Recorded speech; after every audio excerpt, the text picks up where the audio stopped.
Hi everyone, my name is Ethan. I am discussing whether or not the border wall is positive or negative to national security in the United States.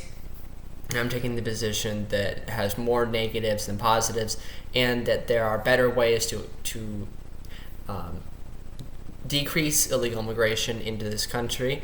Largely, most of my points are about either how we can reduce the underlying causes of it or increase legal immigration while still preserving most of our systems.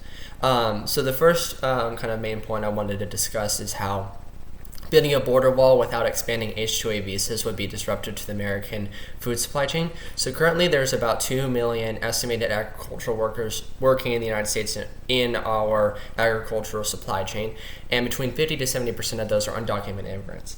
So building a border wall would be quite disruptive to kind of the way it works currently in the United States, which is largely seasonal. So you have a lot of these workers coming in and out of the United States over the border, many of them illegally, based on the seasons, so working in different areas of the country at different times of the year.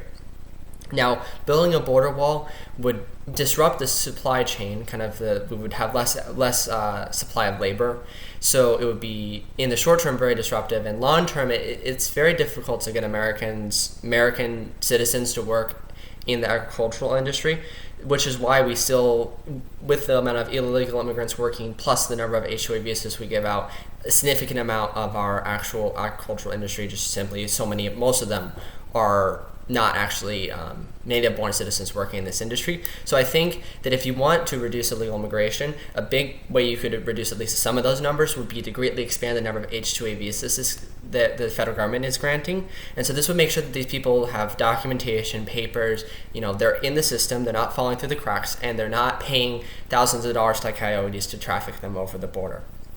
So you're cutting out the criminal aspect of it, and you're making sure that these people feel safe, that they can report crimes, and that they can trust the police. Because a big problem, according to ACLU research, is that undocumented immigrants don't report crimes as often because they feel that they're threatened because of their immigration status if they report a crime.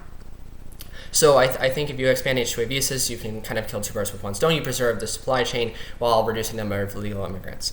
And I think that in terms of you can achieve a reduction in illegal immigration without a border wall and still kind of have a better national image in terms of a narrative like we discussed. Why is it so important to Greece over what Macedonia is naming in their statues? Well, in national security narratives, of course, a thing, and how we present ourselves to the rest of the world. So building a border wall, it's symbolic. It represents a less open, less free, in my view, less free society to the rest of the world. It's in my view, Mars or national image. I know other countries have border walls and fences and things like that, but what it made the United States unique, and in a sense, it was a city on a hill, a place where people from all over the world could come if they needed help, if they wanted to start a new life.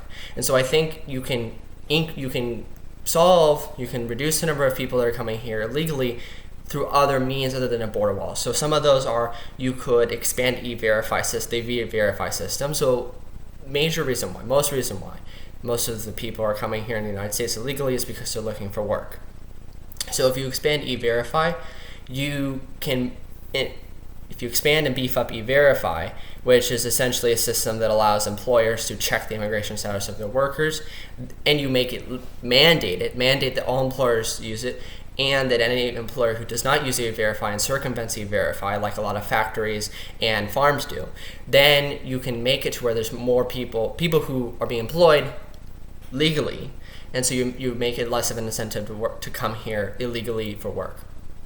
At the same time, I think another way that you could reduce the number of legal immigrants without, of course, again, the negative image of a border wall, is that you could beef up ports of entry. That's actually where a lot of the drugs come in. And I know some people have said that drugs are, largely coming over they could come, even if, I know they're still currently coming through the ports of entry, but if we beef up security at the ports of entry and start detecting more drugs, they'll just start doing them over the deserts. But doing it through the desert is much more risky. That's why they still do it through the ports of entry. So I think even if, say, they start to do it through the deserts, it will be far less successful, and you will have less of them willing to do it.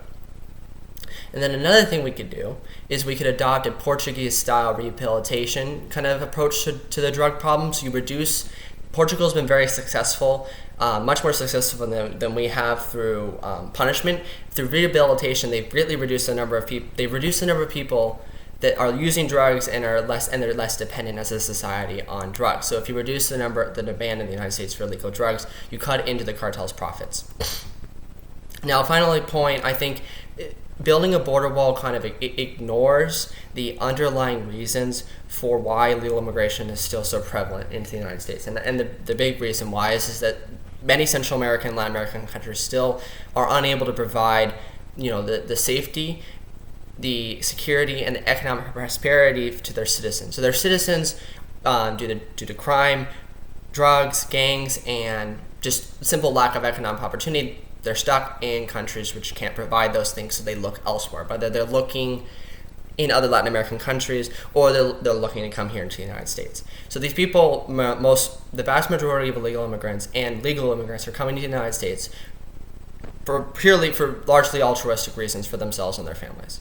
So I think if you want to shift the focus on building up Latin American and Central American countries, making it to where their governments are more stable, making it to where their economies can provide for their citizens, then you can make it there's less of a reason for these people to come here. Honestly, in my view, if you just ask yourself, and I'm asking, and for me at least, I have access to economic opportunity in this country. I have access to education. So I don't feel like it's necessary for me to immigrate to Canada or immigrate to Denmark or immigrate to another country.